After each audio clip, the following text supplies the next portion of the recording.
Good morning everyone, welcome back to my channel. আজকে দেখো পুরনো গেঞ্জি দিয়ে কেমন সুন্দর একটা ডোরম্যাট আমি তৈরি করেছি। দেখতে পাচ্ছ এই ডোরম্যাটটা কিভাবে তৈরি করলাম, আর এই ডোরম্যাটটা তৈরি করতে পুরনো গেঞ্জি ছাড়া আর কি লেগেছে সেটাই আজ আমি তোমাদের সঙ্গে শেয়ার করব। ডোরম্যাটটা তৈরি করার জন্যে দেখো এরকম একটা আমি গেঞ্জি নিয়ে নিয়েছি। এবার গেঞ্জিটাকে কি করতে হবে চলো দেখাই।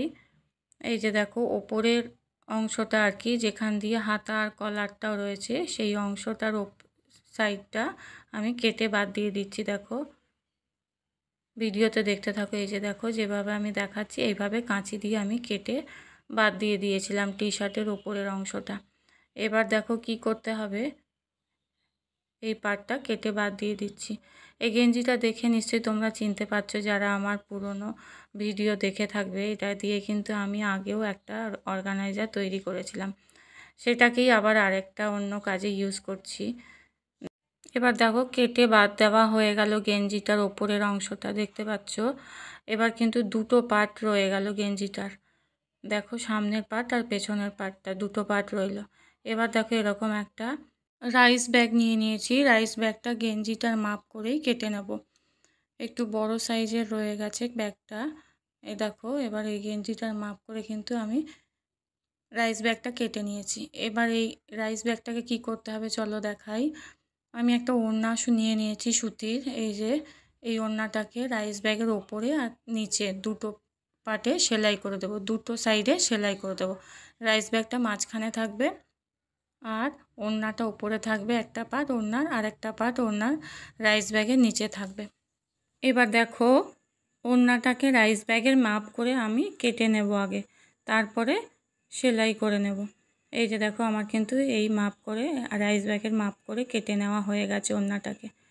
দেখো কেটে এবার আমি সেলাই করে নিয়েছি। কাপড়টা কিন্তু অনেকটা মোটা হয়ে গেছে। এবার দেখো কি করছি, যে টি শার্টটা নিয়েছিলাম দুটো পার্ট হয়েছিল বলেছিলাম, টি শার্টটা দুটো পার্টের ভেতর দিয়ে দেখো এই যে দুটো পার্টের মাঝখান দিয়ে এইভাবে আমি ওড়না আর ওই রাইস ব্যাগের অ্যাটাচ করা কাপড়টা ঢুকিয়ে দিলাম। দেখতে পাচ্ছ যেভাবে আমি দেখাচ্ছি এইভাবে টি শার্টের মাঝখান দুটো পার্টের মাঝখানে এইভাবে রাইস ব্যাগ আর ওড়নার ওই কাপড়টাকে এইভাবে গেঞ্জির ভেতর ঢুকিয়ে দেবো। এবার দেখো কি করতে হবে, টি শার্টের ভেতরে কাপড়টাকে ভালো করে সেট করে নিতে হবে টেনে, চারদিক থেকে যাতে কুঁচকে না থাকে কাপড়টা। এইভাবে টেনে সেট করে নেওয়ার পর দেখো আমি সুঁচ সুতো নিয়ে নিয়েছি। এবার একটা সাইড দেখো টি শার্টের এইভাবে সেলাই করে নিতে হবে। দেখতে পাচ্ছ যেভাবে আমি দেখাচ্ছি এইভাবে। এই দিকটা টি শার্টের মোড়াই আছে, তাই জন্য আমি আর মুড়লাম না, এমনি প্লেন সেলাই করে দিচ্ছি। দেখো সুঁচ সুতো দিয়ে, দেখতে পাচ্ছ সুঁচ সুতো দিয়ে সেলাই করে নিচ্ছি ভেতরের কাপড়টা, তার সঙ্গে ওপরের টি শার্ট বা তলার টি শার্টের কাপড়ের আরেকটা পার্ট, সব কটা পার্ট কাপড়ের একসাথে ধরে সেলাই করে নিচ্ছি। এটা কিন্তু মেশিনে সেলাই করতে তোমাদের অসুবিধা হবে, যেহেতু অনেকটা মোটা হয়ে গেছে, অনেকগুলো লেয়ার তৈরি হয়েছিল কাপড়ের, তাই জন্যে হাতে সেলাই করে নিলেই সুবিধা হবে। দেখো দেখতে পাচ্ছ এইভাবে পুরোটা আমি কিন্তু সেলাই করে নিলাম।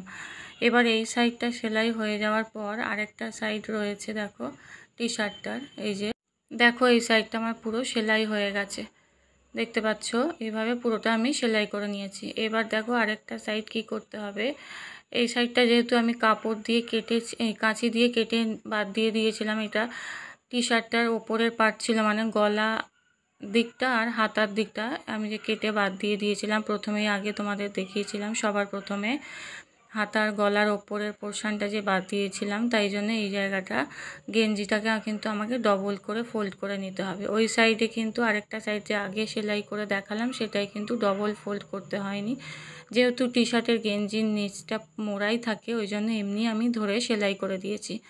আর যেহেতু টি শার্টটা আমি আগে এই দিকটা কাঁচি দিয়ে কেটে দিয়েছিলাম, তাই জন্য এটা কাপড়টাকে টি শার্টের কাপড়টাকে আগে আমি ডবল করে ফোল্ড করে নিয়েছি, তারপর সেলাই করে নিচ্ছি। দেখতে পাচ্ছ কিভাবে সেলাই করছি, এইভাবে পুরোটা কিন্তু সেলাই করে নিতে হবে। দেখতে পাচ্ছ এইভাবে পুরোটা সেলাই করে নিতে হবে যেভাবে আমি দেখাচ্ছি। এটা তোমরা টেবিল ম্যাট হিসেবেও কিন্তু ব্যবহার করতে পারো। দেখো খুব ভালো একটা টেবিল ম্যাট তৈরি হয়ে গেল, 1 টাকাও কিন্তু খরচা হলো না। তাছাড়া ডোরম্যাট হিসেবেও কিন্তু তোমরা ব্যবহার করতে পারো।